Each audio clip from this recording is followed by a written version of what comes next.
All right, turn this bad boy on. So I'm gonna do a little comparison and contrast, give you some notes on our Decoy Pro Race 2020. As you can see here, haven't really changed much. Put some other grips on, put the axis dropper on, put a different saddle on. It's filthy from riding at the bike park on Saturday. Got a little Bose speaker in the Thirstmaster 2000 cup holder. I put cush cores in front and rear because I ride rocky stuff.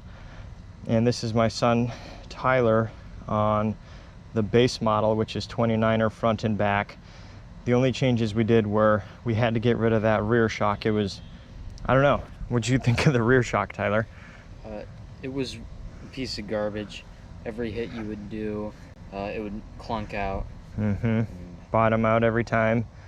What do you think about this drivetrain? Ever even noticed it? No. He usually rides an X01 on his other bike. This is the SLX. He's never once noticed it, so that's a good sign. How are the brakes? Brakes are good. I don't notice any difference in the brakes between the codes that are on here, the code Rs, and the code RSCs that are on the Pro Race. You jumped and crashed my Pro Race on Saturday. So what do you think about, other than the fact that the Pro Race is a little big for you, do you notice any difference between the two bikes when you ride them? Not really. I mean, other than size, then no. Not much. Can you even tell that it's 27.5 in the back? Like, do you even notice that? Slacker? Not really, right? Yeah, so let's start rolling up the hill. I'm not gonna turn on boost mode because I don't wanna, you know, use any actual fitness of any kind.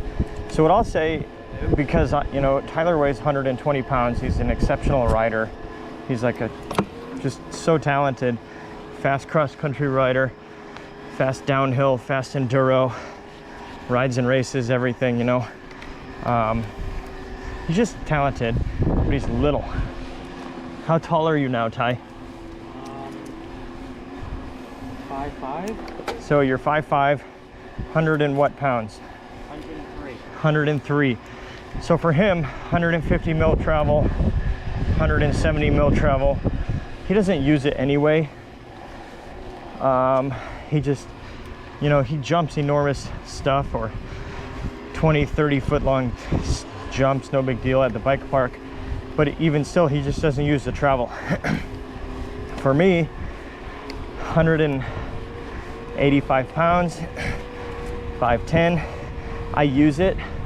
And I feel like on the trail version with 2929, I feel like, sure, it might climb a little better, but I only notice it on like really technical features. Other than that, which I don't care about technical uphill. On technical downhill, this one here destroys. It's such a big difference between the two. And then like XT versus SLX. I mean, I've had all of them, kind of X01, XX1, GX. We have the NX on the Izzo. I don't know. That SLX setup is really good. I broke the XT derailleur on the Pro Race fully in half, like, I don't know, 3 weeks into having this bike, and it was so nice paying like 115 bucks to buy a replacement, rather than if I would have broken like an XTR or X01 or something. Howdy. And I would have had to spend, you know, potentially 450 bucks or some heartbreaking sum of money. So if your climb is like this, just like steep, but no skill at all, just, you know, fatigue a little on a non-e-bike, then I would definitely go with the mullet setup, especially if you like going fast downhill. And would I recommend buying a Pro Race? I mean, listen, I'm no dentist, you know. This is one of the things that I like about having Tyler on the base, which is technically my wife's bike. Did you check your air pressure before the ride? Yeah. What pressure is you running? I'm running 25 now, but they were like 19s before. Yeah, so a lot of times, do you always check your air pressure before you ride? Yes. You do? That's a good new habit. If he's on this bike and he wrecks one of these DT Swiss hybrid 1900 wheels, it's not the end of the world. If he destroys the SLX derailleur, or like, do you sometimes ride when the rear part of the cassette is making clunking sounds and just ignore it and not tell me? Or do you always tell me? Be honest. Be honest. If it's clunking or clicking. So, point is, for me, because I'm mechanically inclined, like if I wreck one of my carbon wheels, I'm just gonna rebuild it myself. I mean, I know that E13's warranty is awesome, but if I destroy my carbon wheel, or like, you know, whatever, wreck my master cylinder for my Code RSC brakes on this bike, you know, I'm not mad at myself. I'm like, you know, I'm just riding the bike, having fun. However, for some reason, if my 14-year-old son is like, you know, rips a jump and screws it up, showing off for his friends, and he breaks a brake master cylinder or something, then I'm really irritated. So the whole reason I'm saying that is, like, there's not a noticeable performance difference of any kind between the aluminum wheels and the carbon wheels for most riders. I mean, even for me, I just put cush cores inside my carbon wheels. It sort of like defeats the purpose. If I race, I'll take them out for race day, but I don't know, everything that we ride looks like this. It's so gnarly and rocky. We've gone through like 4 or 5 wheels in the last year between the 4 of us that ride in my household. So this is where the 29er shines, because of the fact that it's a bit less slack. Even though I have this bike in the high setting right now, it's just, you're more on top of the bike, and it feels significantly more nimble on these types of features and kind of quick steering stuff. This thing's a little bit slow, but when it gets nasty, for, you know, a moderate weight guy like me, the bike just loves it. It's like, bring it on, baby.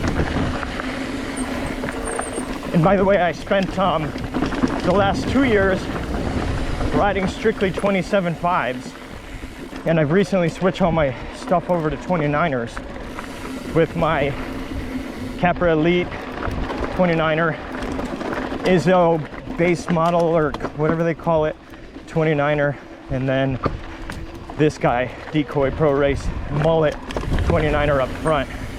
I just, for my style, I feel faster. If I look at my times, I am faster, and I only care about my speeds downhill. I just don't care about my climbing speeds. I don't really track them. So if you're that same way, to me, for what my limited experience, the 29er wheels are just so much faster. Or maybe they just give me more confidence, or I'm not sure. But the results are there. This thing jumps like a beast. The one behind me, woo, the trail model, also jumps really well when Tyler's on it, but the kid can jump anything. I don't feel as confident when I jump that bike as I do when I jump this. Slacker, you know.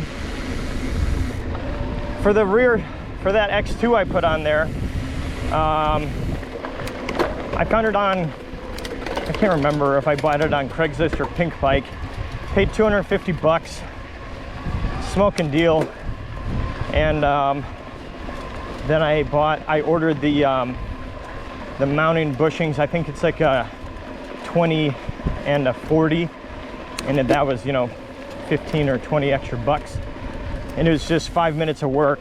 In fact, Tyler did it. If you don't have a vise, it's kind of hard, but if you own a vise, super easy. Just send me a note if you're trying to figure that out. But what do you think about the bike's performance now with that new suspension? You've ridden a lot of good bikes. It's very good now. It's a little more plush than I'm used to, but it's very smooth now. So do you think that we have too much sag for you? Is it too plush? We need to speed it up a little? I don't know. I haven't hit anything where I've had to actually use the suspension too much, so I haven't noticed. Well, if it's plush, we could ride Spectrum downhill. If you want to go and flow, we can go over to Shortcomings. What do you feel like riding today? You want to do Spectrum? See how plush this puppy really is? Yeah. How do you like that fork? It says RockShox Pike on the fork, guys. You might notice that, but it's not. I ordered the wrong sticker. My wife wanted this sticker because it looks cool. It's definitely the Yari. I haven't done anything to improve it. All I did was just really set it up. When you're working with a lightweight rider, you know, it's tricky to do the setup, but it's actually easy to get good performance out of the bike. So my wife and my son are kind of similar in weight. So let's go on up to the top of Spectrum and hit it. All right. I'll follow you. Yeah, so for the average person, other than like the bling factor of having the Fox factory, which again, I took the transfer or the C-post off anyway, but other than the bling factor, you don't really gain any significant performance from the carbon wheels on an e-bike that I've noticed. You just have a lot more expensive crap to fix if you crash all the time like I tend to. The brakes are insane. I mean, this bike doesn't leave you wanting anything. I upgrade stuff. If I notice anything's not perfect, I just don't even think about it. I'll just upgrade it. I'm constantly like trading and rebuilding stuff or whatever. And for me personally, see, look, world's best cross-country climber can't make this section. Oh, and neither does Dad. I lost my momentum. But anyway, there's nothing that I long for on this pro race at all. If I had that one, all I would change would be the forks. I would change the rear, which I've already done. I'd change the forks. Brakes are great, wheels are great. Drivetrain's awesome. Aluminum rear triangle. You'll never notice it. Doesn't matter. Cranks are good. Yeah, I wouldn't change anything. I'd change the saddle. But same thing. My son doesn't complain. What do you think about that saddle? You don't even notice it, do you? No. See? Don't crash. Let's go. We're about to go ahead. We're gonna ride like a very gnarly, stupid gnarly, really rocky section of trail.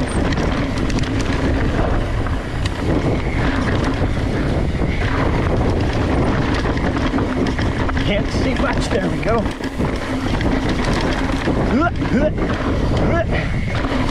Oh my God, that is rough. Very rough and very dry right now.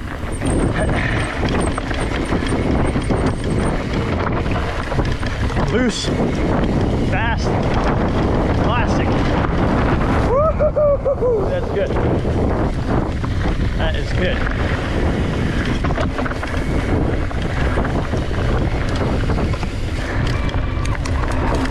This dude is so fast. I was able to whoop him in every discipline until about a year ago. Once he hit 14, I can't keep up with him in any dirt jumping, enduro. I can't keep up with him in anything anymore.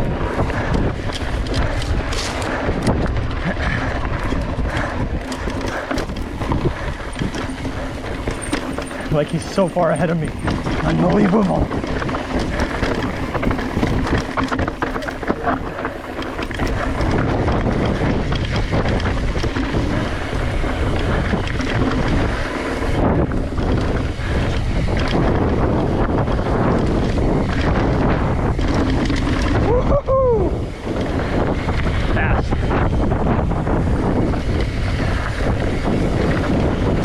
Feature up here built by some teenagers.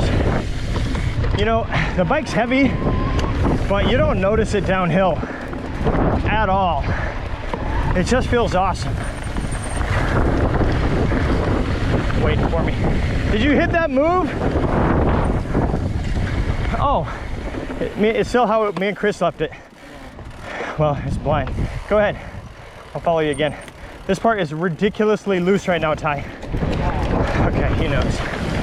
So yeah, you can see, I mean, the dude is on the base model. I'm on the Pro Race. It's not the bike that's gonna really hold many people back. We're both, you know, moderately skilled, and both bikes just work great for us.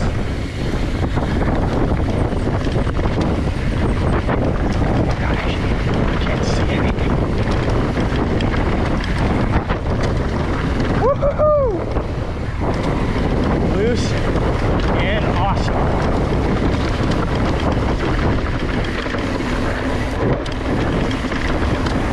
Tire-wise, I changed my back. I need to stay focused if I'm going to keep up with the kid.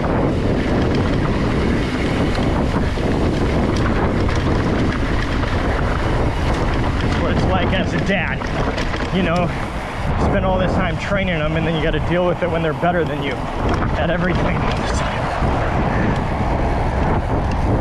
See, I changed my rear tire out to a Recon, still the 2.8. Why would I do that? Well, I was doing a race in Colorado against a dirt bike on a downhill. Video coming someday soon, and we were just jumping this really dumb stuff, and I blew out the rear, so this is all that the shop had, but it works pretty good. I like the semi-slick center. Dude, you're so fast. So how's the rear feel? How's the front feel? How's the bike feel? The rear feels fine. The front's a little, I could go tighter on the front. It's a little too slow? Yeah. Yeah. Is it like packing on the jumps, or on the bumps where you hit one and it doesn't rebound fully? Yeah. Yeah, I mean, it's a cheap fork, and Mom likes it plush and you like it really stiff. You ride way faster. I mean, she's fast, but that's cool. So do you wish you had this bike? I mean, with the Kashima Factory 36, I mean, it would probably perform way better on those bumps.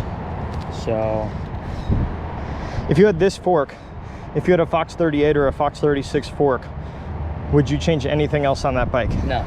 Nothing else? I mean, other than the back suspension too. I mean, assuming that we've already changed the rear. Yeah, then nothing else. Everything's perfect. Yeah, tires, you love them.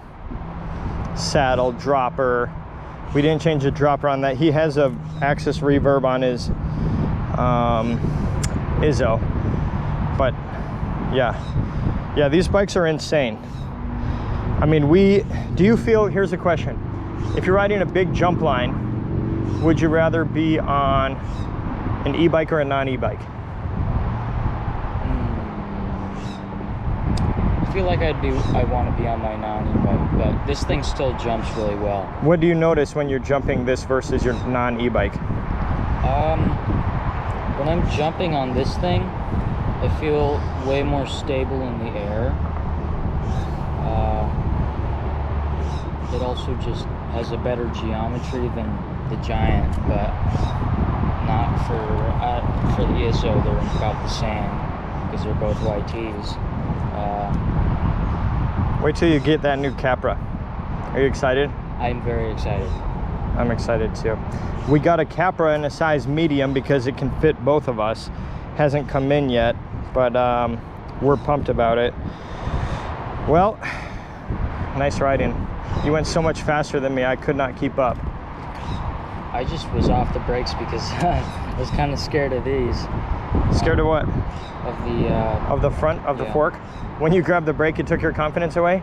Yeah, see, that Yari has got to go. Or, you know, you can take the Yari and update it to the Debonair air shock, and then the RC2 internals, or whatever they call that, which I will do. I'm just waiting until we get 1,000 miles on this to service it. I don't know how many miles we have, a couple hundred at most. So cool. Well, we're gonna go and ride Shortcomings. So you have a flat front. We're gonna go already? Yep, we're gonna go ride Shortcomings, so we'll post a video on that too.